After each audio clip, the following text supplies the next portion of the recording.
Though we've heard this story hundreds of times, it still takes our breath away. We're meant in a way, I think, to identify with all the main characters in the story. All of these sinners who in different ways contribute to the death of Jesus. In the cross of Jesus, we see our own sin mirrored back to us. But there's one character I want to focus on in this brief homily, and that's Pontius Pilate. So Jesus stands before Pilate, and he says, I've come to testify to the truth. Everyone who belongs to the truth listens to my voice. And Pilate famously responds, truth, what's that? It makes him, I think, a very relevant figure to our own time. How many people today say some version of just that? What is truth? You got your truth, I got my truth, they have their truth. Who are we to be imposing our truth on anybody else? Isn't everything relative at the end of the day? There's no absolute criterion of good and evil. Come on. What is truth? Well, see, what happens, fellow sinners, when we bracket the truth, what do we have left? We have left the play of powerful wills. When there's no appeal possible to the objectively good or true, all we have are people competing and fighting against each other. All we have left is fear and egotism and rivalry. The war of all against all. And don't we see it, in fact, in Pontius Pilate himself? Truth, what's that?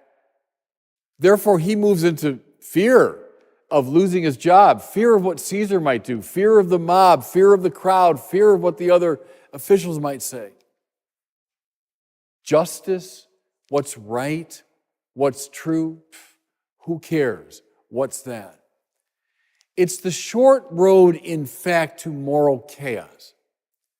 Do you want to hear the echo of Pontius Pilate? Look at the totalitarianisms of the last century that bracketed precisely those questions of the objectively just and good and true. What followed was moral chaos on a massive scale. In some ways, Pontius Pilate here is the patron saint of that attitude. I'm going to date myself in this reference, but there might be some in this room old enough to remember the musical Jesus Christ Superstar. There's a song from that show I've always liked. It's Pontius Pilate prior to his confrontation with Jesus. And he's having kind of a fever dream about this event. And he says, the room is full of wild and angry men. They seem to hate this man. They fell on him and then they disappeared again. But then I saw, Pilate continues, thousands of millions crying for this man. And then I heard them mentioning my name and leaving me the blame. I think what's in the mind of Andrew Lloyd Webber as he wrote that lyric, all the Christians up and down the centuries reciting the creed, crucified under Pontius Pilate, crucified under Pontius Pilate, crucified under Pontius Pilate, thousands of millions crying for this man and mentioning his name and leaving him the blame. Yes, moral chaos follows from the bracketing of the truth. Now, this is Good Friday. I don't want to leave you just with that bad news.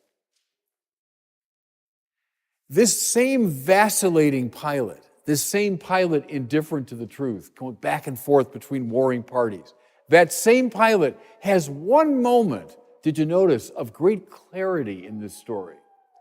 There's one moment where he takes a definite stand. He decrees that over the cross of Jesus should be a sign. Jesus Nazarenus Rex Judaeorum.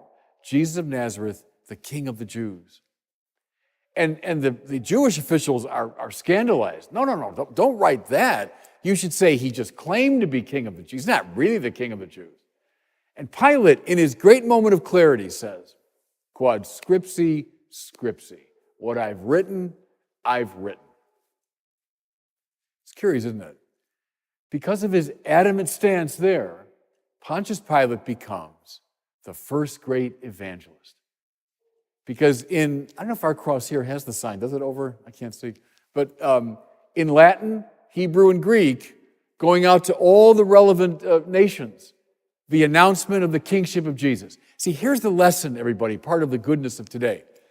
No matter how badly we sin, and this man is a very bad sinner. Yes, indeed, thousands of millions over the years, putting the blame on him. Right. But see, God can bring, even from the worst of our sins, grace. God can use, yes, even the worst of our attitudes for his own purposes. So see, here's the lesson, again, fellow sinners in this room. Let's just give up trying to resist him. We stand to thwart God's purposes. He'll use it anyway for his own good. Surrender to God. Stop resisting him. But let me take one more step with Pontius Pilate, because again, it's Good Friday today.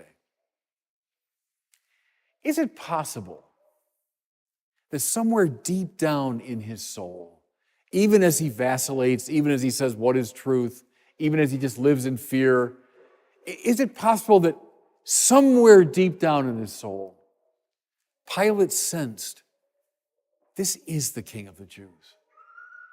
Yes, this is the Son of God.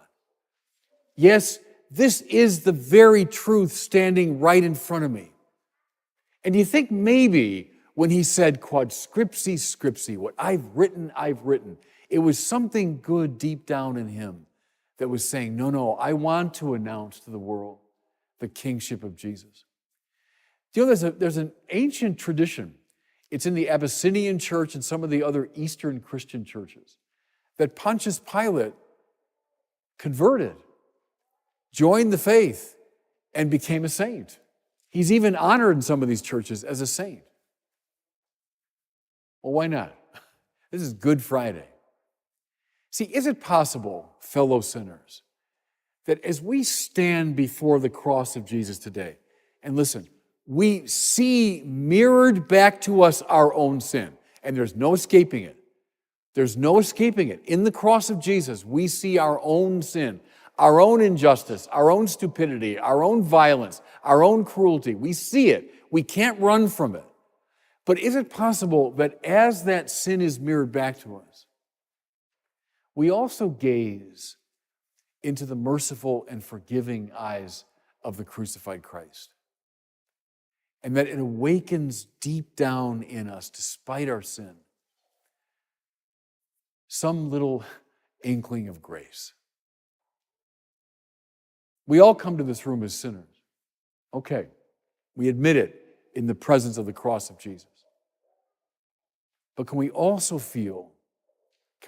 sense in his gaze the awakening of grace within us?